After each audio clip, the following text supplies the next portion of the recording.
to our channel, Faithfully Waiting Our IVF Journey. I'm Christina, and today we are going to talk about some different topics. I know that I had gotten some feedback about certain things that I should talk about, and one of the main things that I got feedback about was talking about the financial part of it because that is definitely a big part of this process.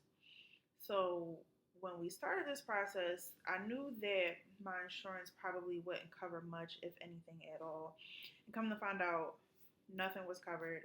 My doctor's appointments were not covered. Like if they had to do ultrasounds and things like that, those weren't covered. The treatment itself is not covered, and the medication is not covered by insurance. So everything was out of pocket, basically. So I know that in New Jersey, I believe it is, I think it is New Jersey. If your employer is based out of New Jersey, the insurance does cover fertility treatment. So I told my husband, God forbid, but if it does not work, you need to find a job in Jersey so that insurance will cover it. Um, but in Pennsylvania, insurance companies are not required to cover fertility treatment, which does set people back because, like I said, it's very expensive. For our treatment for one cycle of IVF, it was $11,000. But luckily, my doctor's office did have a program, like a finance company that we could go through where they actually worked out something where it would be cheaper for us to go through the finance company instead of through them directly and paying out of pocket. So that's the route that we went because it was discounted. As far as the medication, the crazy thing about the medication, and I want to tell you guys this story because it was like mind blowing for me. So when your doctor puts together what's called your protocol for treatment, the protocol lets you know how much medication you'll have to take based off of your blood work and ultrasounds and things like that. So when they put my protocol together, they sent my prescriptions to their pharmacy through their hospital. And when they called me regarding my prescription, they said, you have to go through your insurance company because, you know, it's a medication. So it's medications. So you have to go through your prescription coverage provider to get your medication. We can't fill it here. So they said, call them, see how much it's going to cost. So I called and they said, well, we have to refer you to a different pharmacy, specialty pharmacy, because it'll be discounted through them. So I'm like, okay, great. So you're trying to get me the best price on this medication because you know it can be expensive. Send me to whoever is going to give me the best discount. So I called and I told them what medications we needed to get filled. And they said, well, the price would be $3,700 for just the medication. I'm like, I said, God, I don't have $3,700 just sitting around to pay for this. Please just make a way. So while I'm stressing at work, trying to figure out where we're going to get this $3,700 from, something told me to call the pharmacy back for my doctor's office and tell them, my insurance company does not cover my medication, so I'm basically paying out of pocket. So when I called them back, I explained to the customer service person, like what I was trying to do. And she said, well, call your doctor's office and see what they say. My doctor's office said no, call them and tell them exactly what I thought. Tell them that you're paying out of pocket and they should be able to fill it. So I called the pharmacy and I finally got to the actual pharmacist and explained to them I'm paying out of pocket. And they said, well, let me look in the system and see what medications you need and I can give you a price. So they put me on hold for a few minutes. They came back and said, okay, so your medication will be, I think, 14.25. And I said, wait, like, can you repeat that, please? And he said it would be $1,425. And I said, that's for all of my medications or just one? He said, that's for all of them. And he was like, it's not including the refills because you have to have your doctor call in the refill, but that's all of them. And I said, okay, well, what are your hours so I can come pick up the medicine? Because in my mind, I'm like, let me get this medicine now before they change their mind and the price changes. So I didn't get the person's name, and I'm just like, God, I'm going to trust that this price was right. Okay? So I'm like, I'm at work and I'm so excited, and I just break down crying because I'm like, God, you really heard my prayer because I didn't have $3,700 for this medication. So I trusted in the process, and I found that I didn't have to pay that much. So I talked to my best friend, and she was just like, did you get the person's name? Like, I hope that it was right, but I hope you got the person's name, because if it's wrong when you get there, you could tell them the person told you what they told you. So I was like, no. So I was like, in a couple of days, I'm going to call back because it was an issue with one of my prescriptions. It didn't have instructions with it. So I had to call my doctor's office and get them to adjust the prescription anyway. So I was like, all right, I'm going to give them a couple days to adjust the prescription. I'm going to call back and I'm going to see what they say. So I waited a couple days and I called back, and the woman who answered, I said, I just want to make sure they adjusted my prescription, and I also want to check the price on my medications as well to know exactly how much I need when I come to pick up the medication. And she was like, okay, so the total will be $1,424 and like 70 something cent. And I was like, and that's for everything, right? And she was like, yes, that includes your syringes, it includes your medications, everything. Like it includes everything. I'm like, okay, can I have your name, please? Because my thing was, when I go to this pharmacy with this $14.25, and it don't come up $14.25, because remember, my first quote with my insurance company was $3,700. So to go from $3,700 to $14.25 for the same medications, I need your name. Because I need to tell somebody, listen, let's say the woman's name was Tiffany. Tiffany told me that all these medications was going to be $14.25. So I need y'all to find some coupons, find some codes, find whatever y'all need to find to get that $14.25 that Tiffany done told me.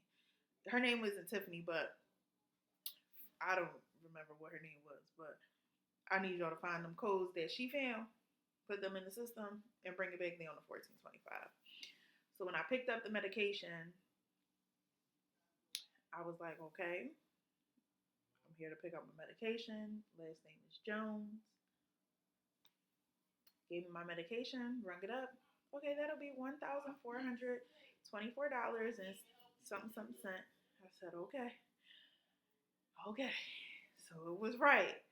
I was so nervous walking in because I'm like, there is no way that this medication that was supposed to cost $3,700 is now $14.25. But it was. And I was so thankful for that because, like I said, I didn't know where $3,700 was coming from. I didn't know where it's coming from. And when you talk about like the insurance that you pay through your employer every pay, you would think that something like this would be included in your insurance package, because even though it's not something that is necessary, a lot of people suffer from it, and people may not think that it's suffering because you don't technically have to have a baby, but it's something that you want in your life. Some people may not, but for a lot of people, including myself, like, you want to have children and you want to have your legacy live on and you want to, you know, have a family. And I feel as though it should be covered by insurance, because a lot of people suffer emotionally because of not being able to have a baby. And trust me, I was one of them. Like, I was just telling a friend today, when I found out that I couldn't get pregnant naturally, I cried almost every day. So, it is something that I feel like should be covered. Um, and so many people suffer from it. So it needs to be not just in New Jersey, but in every state. And it may be other states where it is covered. I'm not sure. I haven't done research to see. But the state that I know of that covers fertility treatment is New Jersey. If your employer is based in New Jersey, it is covered. So all you New Jersey people, that y'all got a good thing in Jersey. And I told my husband, like I said earlier, if it don't work out, God forbid, but if it don't work out, I'm gonna need you to find a job in Jersey, and we can get an easy pass so you can get back and forth. But we need you to get a job in Jersey. Another thing that somebody asked me to talk about is the doctor that I go to. I know that with doing a YouTube channel and sharing my story, a lot of the things that I talk about are personal, but I'm giving you that information and giving out like my doctor and the office that I go to and stuff. I feel like that's very personal, um, especially like right now, because we are in the midst of fertility treatment and stuff like that. That's something that I really don't want to release. And I haven't talked to my doctor about me doing this YouTube channel either. So I don't even know if it's okay with her to like give out her information, which I don't see why not, because that'll bring her more clientele. But right now, I don't know how comfortable I am releasing that information. But I do have a Instagram page where if you have more personal questions to ask, like if I could refer you to my doctor and stuff like that. Like, I just don't want to put it on YouTube because it's very public, and I feel like something like that is very private. So if you want to know like more want answers to more personal questions, I do have an Instagram page. It is at faithfully underscore waiting 721. Again, that's at underscore faithfully waiting 721. Um, you can just DM me. Now, it is a private page, so if you want to follow me on Instagram through that page, just request to follow me, and I'll follow you back. It's just, trying to keep some privacy to my situation. But if you have more personal questions, you can definitely send them through there, and I'll be more than happy to answer them depending on how personal they are.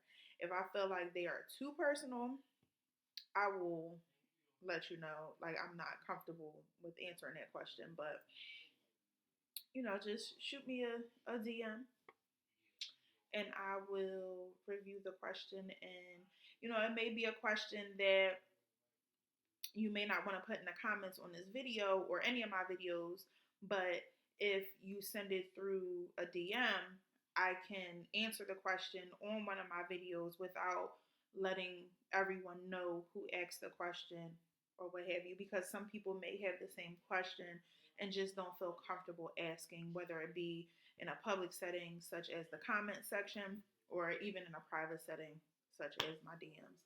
So again, if you have more personal questions about my process or even about me and my husband, because some people just want to know stuff. So if you got any personal questions that you don't want to put out in the public, go head to my Instagram page at faithfully_waiting721, and I'll be happy to look at the question and hopefully be able to answer it. Another question that I had was exactly what medications I'm on. So I am on a protocol. So I do Gono-F, Ganirelix, and Menopur. So I'll get those because I have a setup.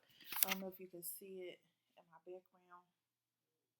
We have a setup in our dining room where that's where we do all of our injections. So the Gono-F has to be refrigerated. So we usually take that out of the refrigerator maybe 10 minutes before we do the injection.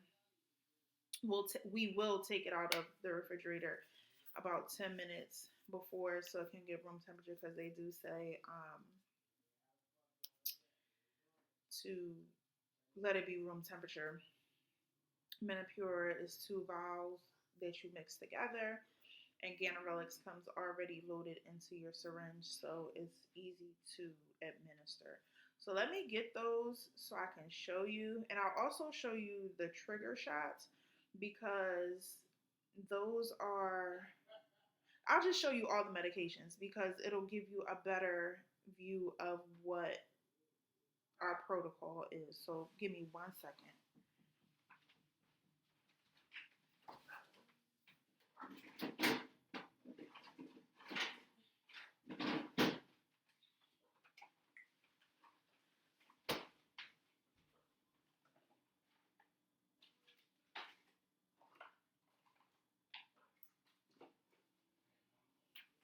Okay.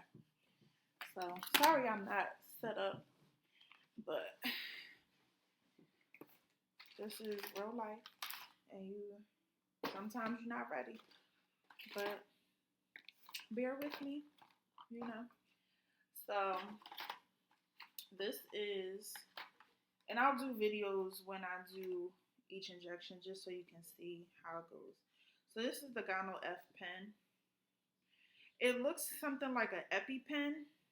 So you turn this to do your dosage. So I have to do a 200 unit dose every night before bed. And then the Ganirelix,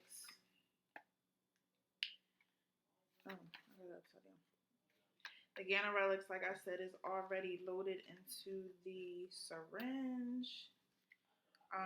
And it's a glass syringe, actually, which I thought was interesting because all of the syringes that I have are plastic, and this one is glass. So with this one, it's probably easier because I don't have to do any measurements or anything. It's already preloaded, and I just do one in my upper outer thigh. Menopur, like I said, comes in 2 vials. Take it out the container for you so you can see. So it comes, the Menopur powder is mixed with the saline solution. Once it dissolves, you take a syringe and then you inject it. This Q-cap is put onto the syringe to take the saline out, and mix it with the Menopur powder. Then we have two different types of trigger shots. So they don't know if I'm going to do the Lupron and the Pregnol, Pregnol. I think that's how you say it, Pregnol. So this is the Lupron. It's different from the Lupron that I told you about in the first video that I had to do. It's a clear solution that you take along, like if you have to do Lupron, I think you do Lupron and Pregnol together. Not in the same syringe, but at the same time. And it comes with its own syringes. They're pretty small though. They're smaller than the ones that I would have to use for the other medications. The Pregnol, I think it's, like I said, I think that's how you pronounce it. I'm not pretty sure. So the Pregnol is just like the Menopur. It comes in two different vials. One with a clear solution and one with a powder that you mix together. And then you take it. And like once you get to the point where you're taking your trigger shot, you have to go to the doctor within 36 hours to do your egg retrieval. So that's like later on down the line, you do your trigger shot. And then once you do your trigger and you do your retrieval and you're at the point where you're doing your transfer, you take the progesterone and sesame oil. So with the progesterone, like you can see there's oil, and you'll take that. My doctor said you'll take that up until your 10 weeks, because basically what this medication does is it will put your body into ovulation. So your body doesn't naturally take over for ovulation. The medications are doing everything that your body would normally do for ovulation. So it's forcing your body into ovulation.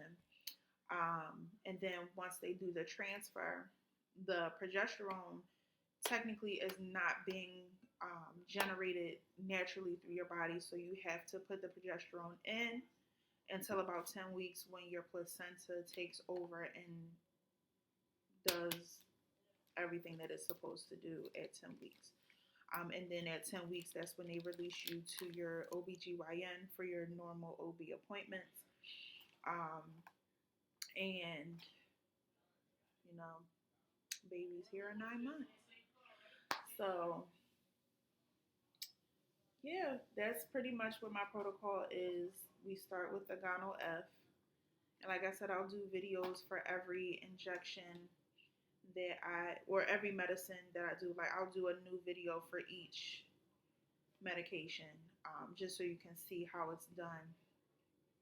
My husband will be doing all of the injections because I cannot stick myself with a needle every day. Some people need that control where they have to do it. I don't need that control. I am somebody who's controlling, but when it comes to this,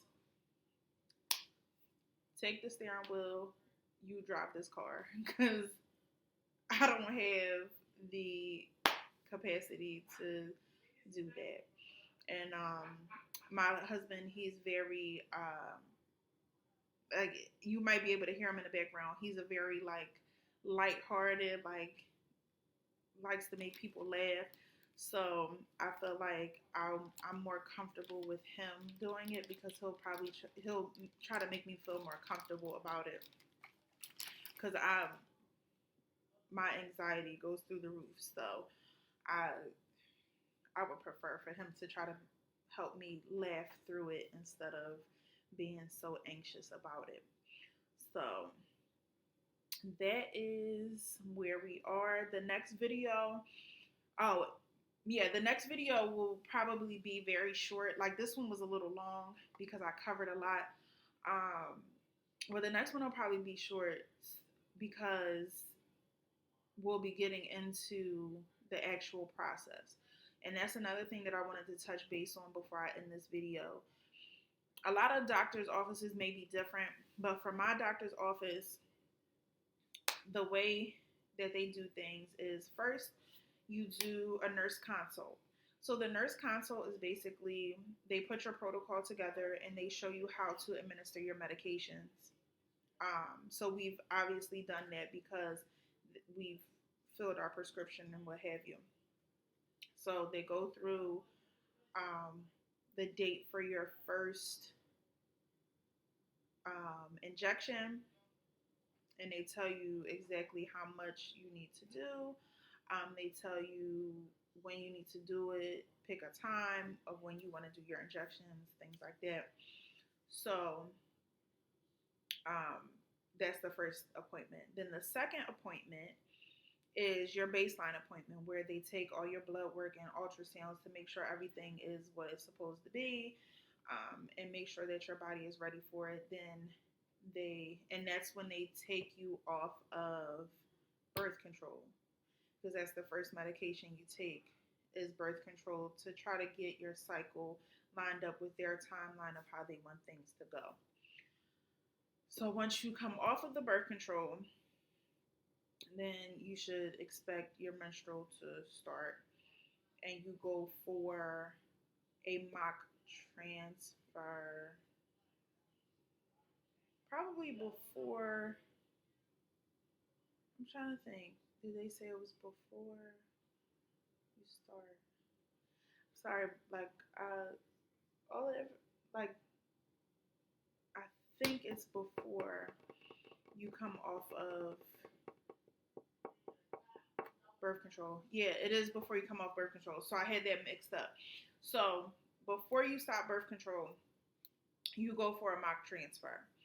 At the mock transfer, what they do is they find the path through your cervix of where they need to go to actually place the fertilized egg where it needs to be.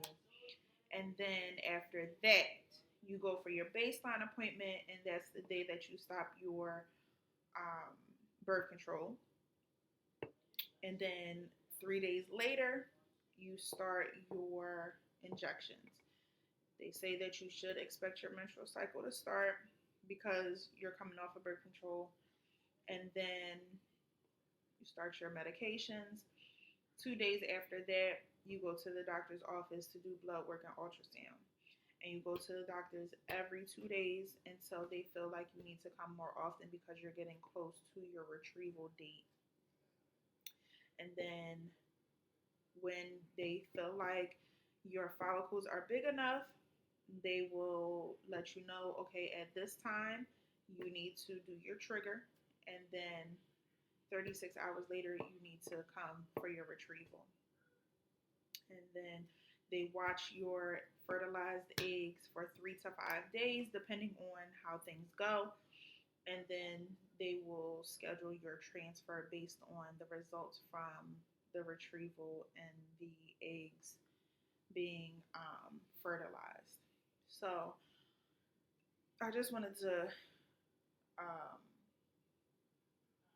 touch base on that because I don't know if every doctor's office does it the same, but that's the process that my doctor's office goes through to start you on your treatment.